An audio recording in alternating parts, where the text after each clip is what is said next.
పర్వాలేదన్నయ్యా, కానీ నువ్వు మాత్రం ఈ రోజు నుంచి తాగడానికి వీలేదన్నయ్యా. నా మాట వినన్నయ్యా.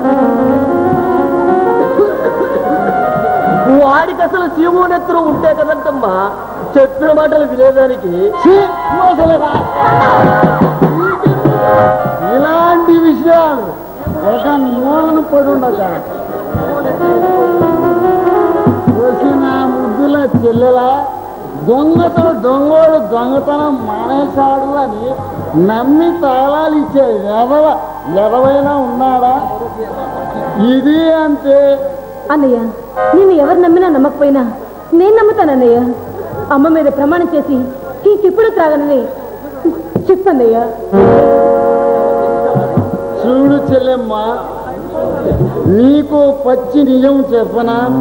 ఈ దేశంలో రాజకీయ నాయకుల వాగ్దానాలకి తాగుబోతోడి ప్రమాణాలకి ఏమాత్రం విలువ లేదు. చిచి అన్నయ్య, నీ మీద దిగులతో ఈ కుటుంబ భారంతో నాన్నగారు రోజు రోజుకి కృంగిపోతున్నాడు రా. నా మాట విని నువ్వు ఈ త్రాగుడు మానేయరా. పోతే పోనీరా, ఈ ముసలోడు ఈ రోజు కాకపోయినా రేపైనా పోయేవాడు. అయినా ఉండి ఏం ఉద్ధరించాలని. పోనీ అమ్మ చెల్లెమ్మ,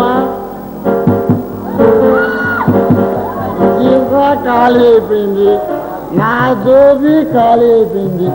నీ దగ్గర 50 రూపీస్ అంటే 50 రూపాయలు ఊరగానే వద్దులే, మళ్ళా ఇస్తాను. చిచి, చెవిటాడు ముందు శంఖ వదినట్లే. కరెక్ట్ గా తెలుసుకున్నావే నా ముద్దుల చెల్లి. ఇంతకీ నేను అడిగిన 50 రూపాయలు ఇస్తున్నావా లేదా? ఏమిటా నువ్వు సంపాదించి రోజు నా చేతికి ఇస్తే కదా నేను పైసా కూడబెట్టి నీకు పెట్టుబడి పెట్టేది. దరిద్రుడా, నువ్వు నా కడుపున చెడపుట్టావురా.